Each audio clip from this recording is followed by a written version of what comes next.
I'm Michael Voltaggio. Welcome to Top Recipe, presented by Truvia Sweetener. Today we're going to be recreating Carla's winning dish, leftover Thanksgiving carrot soup with turkey meatballs. Carla. You!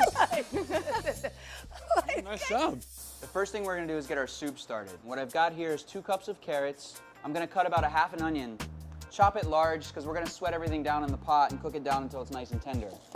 We've also got 1 leek we're going to add to it as well. So I'm going to heat my pot. And to the pot we're going to add about a tablespoon of butter.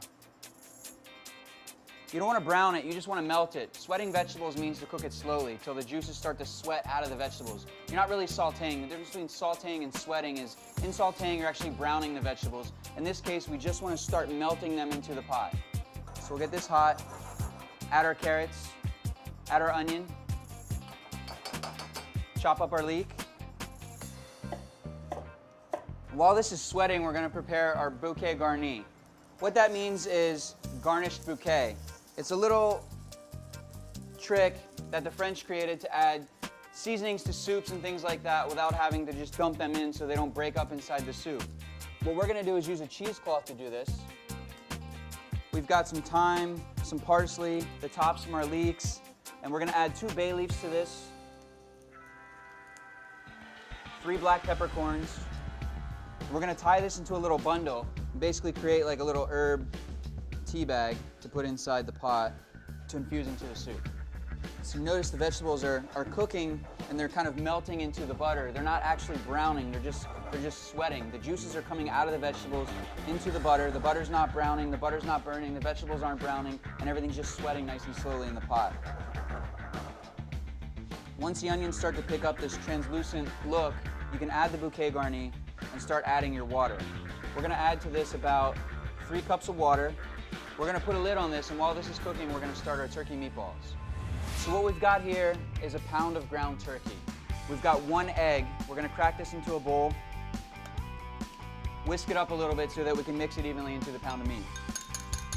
If you press a little well right into the center of the meat, you can put the egg in the center of it, start to build the rest of the ingredients, and it'll help you fold everything in neater and nicer so that you're not making such a mess. It'll be nice and even folded through the meat.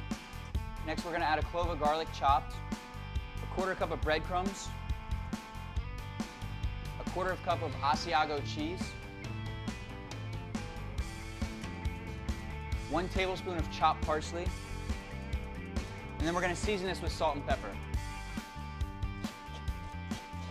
Once you've got everything in the bowl, then you can just start folding everything together until it forms like a mass of meat that's stuck together but not clumped together. You don't want to work it too much in the beginning because we're then going to take it and shape it into our meatballs, and that's where we're actually going to press it into its shape.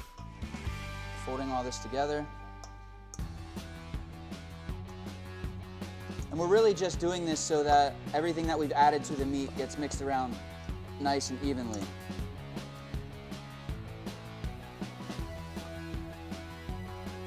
One little thing I like to do when I'm getting things together for recipes like this is to actually use a sheet tray or a cookie tray with a piece of parchment paper on top of it. And what that allows us to do is get rid of all this and then portion our meatballs right onto that tray of paper. Using an ice cream scoop to portion your meatballs helps you to make all of the meatballs evenly shaped and sized. While I'm scooping these out, I'm going to preheat my saute pan so that once we get them all scooped, we can start to brown them off. Once you've got them all scooped onto your tray, then you just go back and shape them into the meatball shape. So while we're shaping these, the soup is continuing to cook. We're going to start to brown these. After that, we'll pop them in the oven and let them finish in the oven for a couple minutes. We'll go back and blend our soup, and we'll put the entire dish together. We've got our saute pan preheating over here. To this, we're going to add about 2 tablespoons of clarified butter. It doesn't have to be blazing hot. You want to get it to moderate heat, just hot enough to start browning the meatballs as you put them in.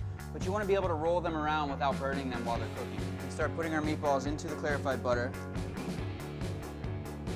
Once you get that initial sear on the outside of the meatballs, they're a lot easier to work with. Check our soup. And as you can see, all the vegetables inside this pot are now starting to melt and become nice and tender.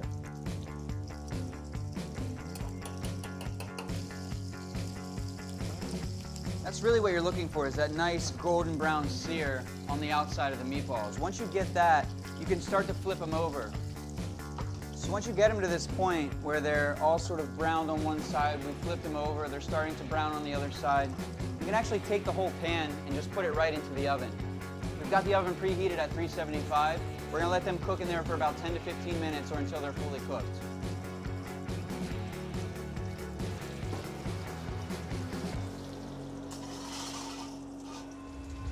We've got our soup cooked, we've got our meatballs in the oven. The next step is to puree and pass the soup through a sieve. So we're gonna check the soup, make sure everything's nice and tender. You should be able to take your spatula or spoon or whatever you're cooking with and press it through the vegetables. And once everything's tender enough to be able to do that, you pretty much know that you're ready to blend it. And this is the point where I like to season my soup. So we'll pour everything into the blender.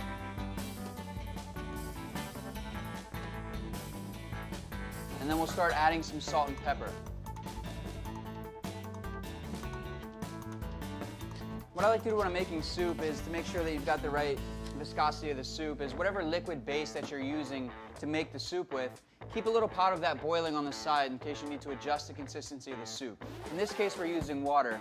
We're just gonna start blending the soup. Meanwhile, I've got a pot of water over here, and this pot of water is just boiling away in case we need to adjust the texture of the soup. We'll blend this on full speed. Start low and then gradually turn it up. When you pour hot things into a blender, if you turn it on while it's too hot, it has a tendency to erupt out of the top of the blender like a volcano. So we're just gonna blend this until it's nice and smooth.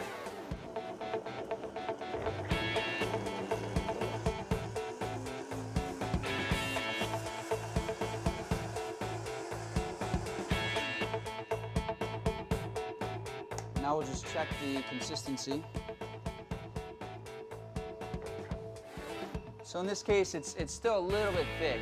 I'm gonna add a little bit more water to the pitcher and then blend that again until it's smooth. Once you get it to that silky, smooth texture, you then can make a choice to pass it through a sieve or a chinois or a china cap, or you can serve it just like this. We're gonna pass it through a chinois, and all that does is give you a more velvety texture to the soup. So I've got a pot here set with a strainer or a mesh sieve, chinois. Take the soup, pour it through, and then with the help of a ladle, you can just push everything right through so that you don't lose anything. And all this does is help create a nice silky smooth finish to the soup. Once you've got all your soup passed through the chinois into your fresh pot, you can then go back and check it again for seasoning.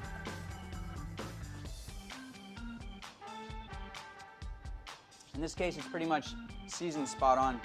What I'm gonna do now is add a little bit of a parsley salad to this recipe. I've got some leftover parsley from earlier. I'm gonna take some of these leaves, pick them, and cut a little chiffonade of the parsley or slice it very thin. And this is just to help elevate and add some freshness to the soup at the end. And we're making a salad, so we want to dress it. We're not just making a garnish for the top of the soup, but this is an actual salad, and salads are dressed. So in our parsley salad, we're just going to dress this with a little bit of olive oil and some salt and pepper. Mix that up a little bit. At this point, our meatballs should be ready to pull out of the oven. We've got our bowl ready. I'm gonna grab our meatballs, and then I'm gonna come back and put all this together in a bowl for you.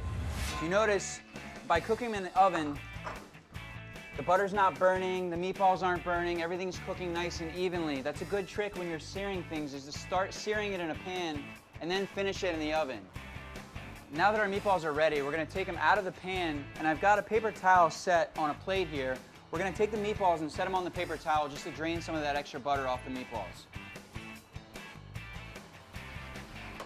I'm gonna portion about 3 per portion. We'll take the meatballs, place them right in the bowl, right in the center.